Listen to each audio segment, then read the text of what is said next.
Hello guys and welcome back to my channel, and today I'm going to show you how you can make a clean and clear taskbar in Windows 11 desktop.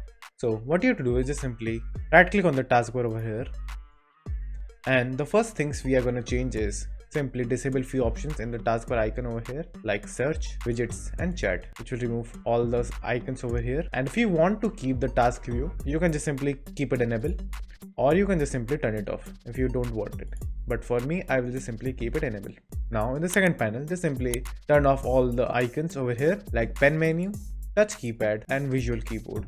If you want to keep these icons turned on, it is up to you. Now to remove all the icons over here, just simply go to taskbar corner overflow and disable all of them one by one.